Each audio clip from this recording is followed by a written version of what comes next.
नमस्कार। अ, कभी सोचा आपने कि कुछ लोग मतलब जीवन के हर पहलू में इतने कामयाब कैसे हो जाते हैं?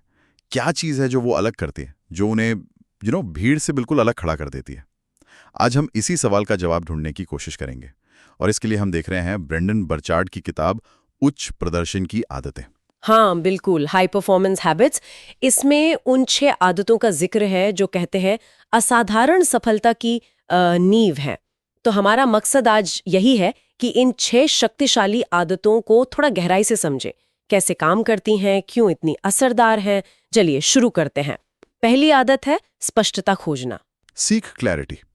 सुनने में तो सीधा लगता है, पर ये सिर्फ लक्ष्य तय करना है या कुछ और? हाँ, ये उससे कहीं ज्यादा गहरा है मेरे ख्याल में।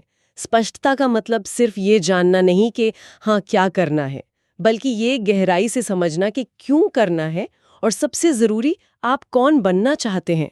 जो उच्च प्रदर्शन करने वाले लोग होते हैं ना, वो अपने भविष्य को लेकर, अपनी इच्छाओं को लेकर और कौन सी चीज सच में जरूरी है उसको लेकर बिल्कुल साफ होते हैं। अच्छा। और यही स्पष्टता उन्हें मुश्किल समय में भी रास्ता दिखाती है, क्योंकि वो उनकी पहचान से जुड़ जाती है कहीं ना कहीं। समझ गया। तो ये सिर्फ मंजिल नहीं बल्कि सफर की दिशा और उसका मकसद दोनों तय करती है। अच्छा, तो जब दिशा साफ हो गई तो सवाल उठता है कि भी उस पर चलने के लिए ताकत कहाँ से आएगी, एनर्जी। तो यही शायद दूसरी आदत काम आती है, ऊर्जा पैदा करना, जनरेट एनर्जी। बिल्कुल। और देखिए, यहाँ सिर्फ शारीरिक ताकत की बात नहीं हो रही है। बिल्कुल नहीं। उच्च प्रदर्शन करने वाले अपनी मानसिक, अपनी भावात्मक और हाँ, शारीरिक ऊर्जा तीनों को बनाए रखने पर बहुत ध्यान देते हैं। अच्छा, तीनों। हाँ, वो जानते हैं कि ये लगातार अच्छा परफॉर्म करने के लिए आराम कितना जरूरी है, सही खाना, थोड़ा व्यायाम, सकारात्मक सोच, ये सब कितना जरूरी है। स्रोत में एक बहुत अच्छी बात कही गई है कि जब तक आपकी अपनी बैटरी चार्ज नहीं होगी, आप दूसरों को कैसे पावर देंगे। हम्म। तो वो अपनी ऊर्जा को ना एक जिम्मेदारी की तरह देखते हैं। ये दिलचस्प है, ऊर्जा को एक जिम्मेदारी समझना। और इससे जुड़ी हुई सी लगती है तीसरी आदत, जरूरत को ऊंचा उठाना, रेज नेसेसिटी। इसका क्या मतलब हुआ? क्या ये कोई प्रेशर बनाने जैसा है? नहीं नहीं, ये बाहरी दबाव बिल्कुल नहीं है। ये क्या कहते हैं, अंदरूनी आग है। उच्च प्रदर्शन करने वाले अपने काम को सिर्फ ऐसे नहीं देखते कि हाँ ये करना चाहिए। उनके लिए वो बन जाता ये करना ही है, एक जरूरत। हाँ। वो अपने काम को किसी बड़ी वजह से जोड़ते हैं, जैसे शायद परिवार के लिए या समाज के लिए कुछ करने का जज्बा हो, या कोई उनका अपना मिशन हो। और जब काम एक जरूरत बन जाता है ना, तो टालम टोल की गुंजाइश ही खत्म हो जाती है। अंदर से एक बहुत मजबूत प्रेरणा मिलती है। समझ गया, समझ गया। तो पहले हुई स्पष्टता, हाँ। फिर उसे पाने की ऊर्जा, और फिर उसे करने की वो अंदरूनी जरूरत। अच्छा, इसके बाद बात आती होगी कि काम कैसे किया जाए, मतलब तरीका। यहीं पर है चौथी आदत, उत्पादकता बढ़ाना, इंक्रीज प्रोडक्टिविटी। हाँ, पर यहाँ भी एक पेंच है। मतलब सिर्फ ज्यादा काम करना या बस व्यस्त दिखना वो मकसद नहीं है। उच्च प्रदर्शन करने वाले उन कामों पर फोकस करते हैं जो असल में सबसे ज्यादा मायने रखते हैं। वो लगातार बेहतरीन काम करने पर जोर देते हैं। किताब में इसे कहा गया है prolific quality output. Prolific quality output मतलब सिर्फ काम निपटाना नहीं, बल्कि उच्च गुणवत्ता वाला हाई क्वालिटी काम, और वो भी नियमित रूप से करना।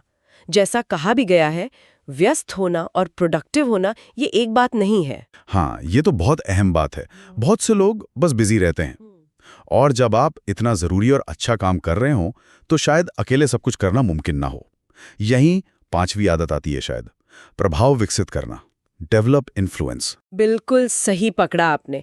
सफल लोग जानते हैं कि बड़े लक्ष्य अकेले हासिल नहीं किए जा सकते, और प्रभाव का मतलब सिर्फ अपनी बात मनवाना नहीं होता, बल्कि दूसरों को प्रेरित करना, उनका मार्गदर्शन करना, उन्हें बेहतर बनने में मदद करना, ये सब शामिल है इसमें। वो समझते हैं कि दूसरों को सफल बनाकर ही असली लीडरशिप उभरती है, और तभी आप कोई बड़ा सकारात्मक बदलाव ला सकते हैं। तो ये सहयोग और प्रेरणा देने की कला है एक तरह से। सही कहा। और अब आते हैं आखिरी छठी आदत पर। वो है साहस दिखाना, डेमोन्स्ट्रेट करेज। भाई, सफलता के रास्ते में डर तो लगता ही होगा। ये लोग इससे कैसे निपटते हैं? देखिए, डर तो वो भी महसूस करते हैं, ऐसा नहीं है कि उन्हें डर नहीं लगता, लेकिन वो उसे अपने ऊपर हावी नहीं होने देते।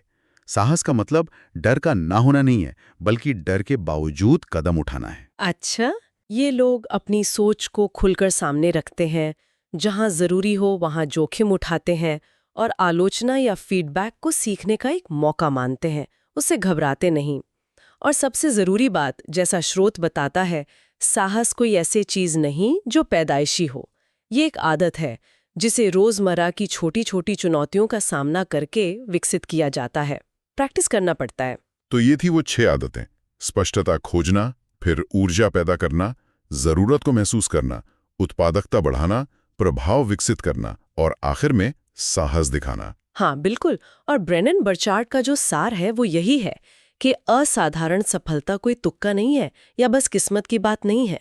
ये सोच समझकर अपनाई गई आदतों का नतीजा है। और अच्छी बात यह है कि ये आदतें सीखी जा सकती हैं। इन्हें अपनाकर कोई भी अपने प्रदर्शन को बेहतर बना सकता है। बिल्कुल। आज की बातचीत वाकई सोचने पर मजबूर करती है। और जाते जाते एक सवाल सबके लिए छोड़ जाते हैं। इन 6 आदतों में से आपको क्या लगता है, वो कौन सी एक आदत है जिस पर आज से ध्यान देना किसी के जीवन में सबसे बड़ा, सबसे सकारात्मक बदलाव ला सकता है?